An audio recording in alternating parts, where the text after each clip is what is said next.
You guys, I have figured it out. I've mastered the art of sourdough. I'm so excited. I want to show you today. I watched a video called How to make no-knead sourdough bread. How to make no-knead sourdough bread. He took the math out of sourdough making, which that was what was really causing me to struggle because I don't like math very much. I'm just gonna show you my version of what I learned from him, okay? I've bought a scale because you need a scale till you can measure in grams for sourdough bread. I'm gonna turn the scale on and I'm going to add my handy dandy bowl here, and I am making white bread today. His video suggested 375 grams of water, but I like a little more water. I've learned that a little higher hydration bread makes it spongy inside and airy, and I like that texture. So we're gonna do 400 grams of water. Almost there. Okay, and then I am going to do 520 grams of flour. I don't know if I have enough flour in here.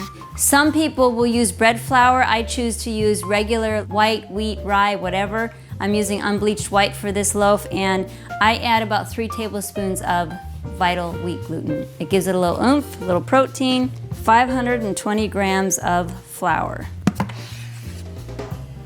I'm gonna add my wheat gluten. 1, 2, and it's part of the 520 grams. 3, that looks good. I may need to go get some more flour. We'll see how I do. It's gonna be close. I'm at 495 grams of flour. 491, 490. Why is it going down? Make sure you have an accurate scale. That is funny. 32 grams left. That's it. Okay, next, I'm going to take this handy dandy Danish dough whisk that Eric told me about in his Breadtopia video. I actually bought it from his website. It's got an awesome store, by the way. I'm gonna mix together the water and flour here and just get it all to become one big giant glob of dough. Now, Eric, in his video, he added the starter and the salt now. He just added everything all together. And you know what? I found that it works pretty well, but I think it works even better to let the flour and water sit together for about an hour, and it develops strength, develops gluten, and then I add the starter. So I think that's about it. I'm gonna scrape it from the edges of the bowl. And that's about it for now. I'm gonna cover it up. It's actually not a shower cap. It could be. It's a bread cover. I'm gonna let it sit for an hour. Okay, it's been about an hour and I am ready to add the starter. The starter was fed this afternoon at about 2 o'clock. I think it's about 8 o'clock now. And it was like way down there. So it's happy. It has risen quite a bit. Just gonna pop it open, and I am going to put this back on the scale, and all I need is 70 grams of starter. It's not very much. So here we go. Nice and bubbly. It looks super happy. Look at how happy and bubbly that is. It looks happy and bubbly to me. Okay, this is the fun part. I'm gonna get my hands wet and I'm going to just mix that starter in. And it's already looking beautiful. Look at how beautiful that is. We're just getting all that starter mixed in to the dough. Just kind of pull and fold, pull and fold. And if it starts to get sticky, you just get a little more water from the bowl. You don't need much.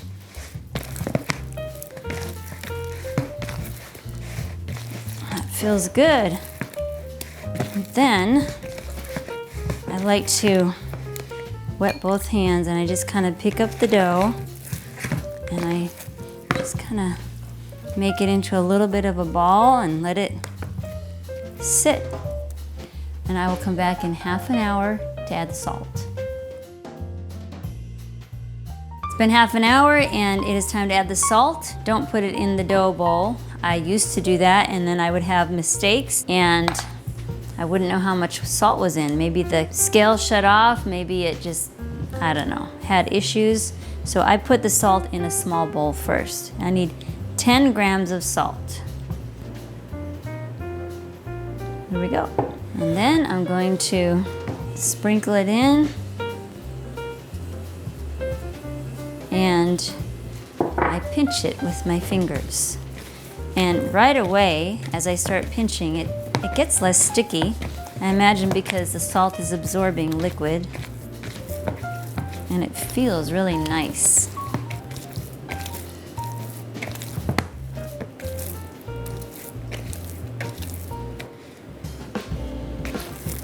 Starts to get a little sticky, just wet your hands again.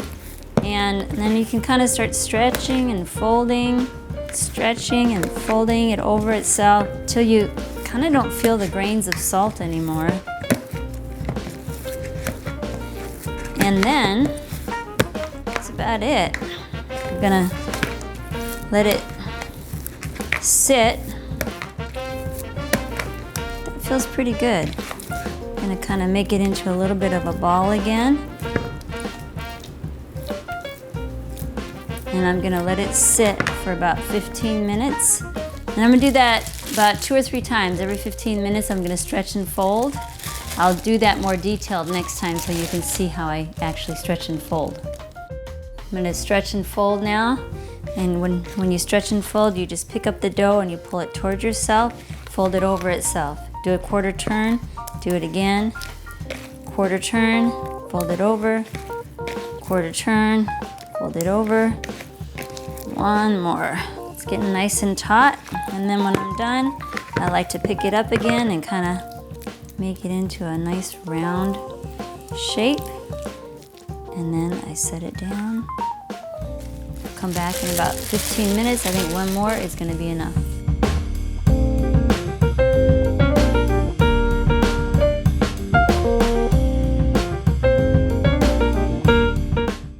Pardon my early morning look. It's 5 o'clock in the morning and I gotta do this early because I gotta go to work today. Got my Banneton basket. My dough has been rising all night. I'm going to flour my basket with a little bit of rice flour. I ground it fresh last night, nice and fine. Just get it all around in the basket. I've used this basket many times, as you can see, so it doesn't need a whole lot. But it keeps the dough from sticking. Now I'm going to take my dough scraper, I'm going to wet it in cold water, and I'm going to go around the edges of the bowl and just kind of gently loosen the dough from the edges of the bowl. And once I've gone 360 degrees, then I'm going to take my hands and do a very simple coil fold. I wet them so that it doesn't stick to my hands.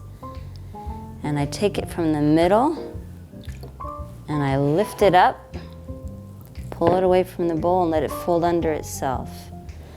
Turn 180 degrees, lift it in the middle, pull it and let it lift under itself. And then I turn 90 degrees this time. And I lift, let it fold under itself. Another 180 degrees and I lift the last time, fold under. It has now folded all the way under, and now I'm gonna lift it and fold it over and into the basket. And it just kind of comes together like that. Nice floppy jelly dough. It's very happy. It's been rising well all night. And now I'm gonna take this rice flour and I'm going to just get a little flour all over until the sticky is gone. We want no sticky left. Just pull away from the edges, make sure it's not sticking to the basket anywhere. That way, when I get home tonight and I take it out of the basket and into the hot pan, it will just gently go right in. And now I'm going to put my cover on. And it's going to sit for about an hour, hour and 15 minutes. and proof, and then it will sit in the refrigerator all day.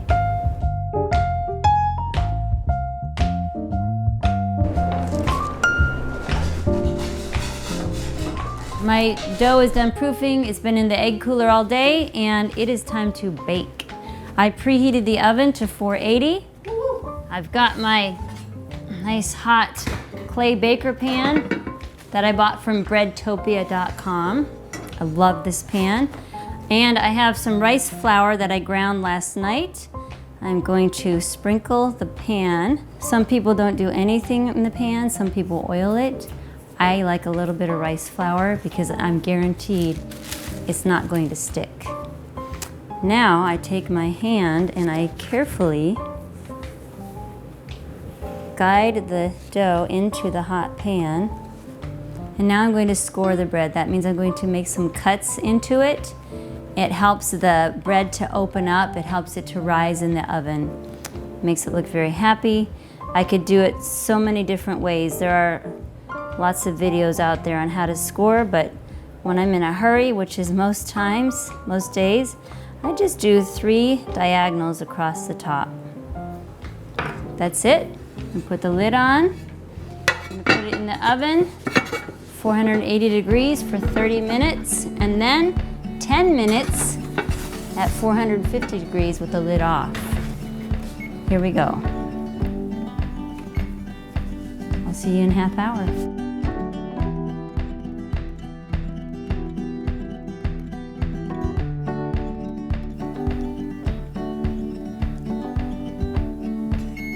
Oh baby, a big reveal. I'm excited, nervous, excited.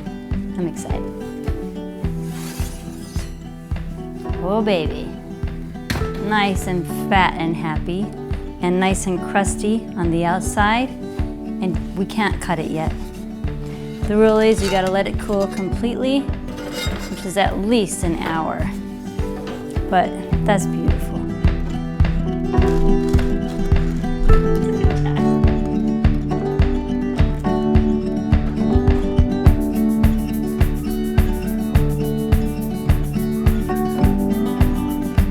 Emma? John? You're the best thing I ever had in my life. Still warm? Isn't that against the rules? No, I broke them.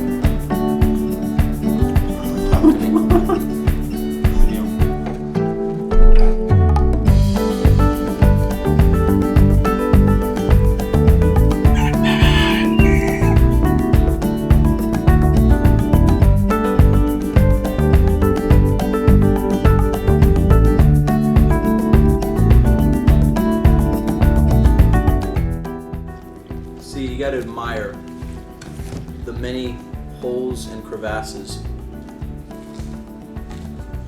See, look at that. And you gotta hear it. Listen to this, listen to this. Oh, listen to that crackle. It crackles. You gotta smell it.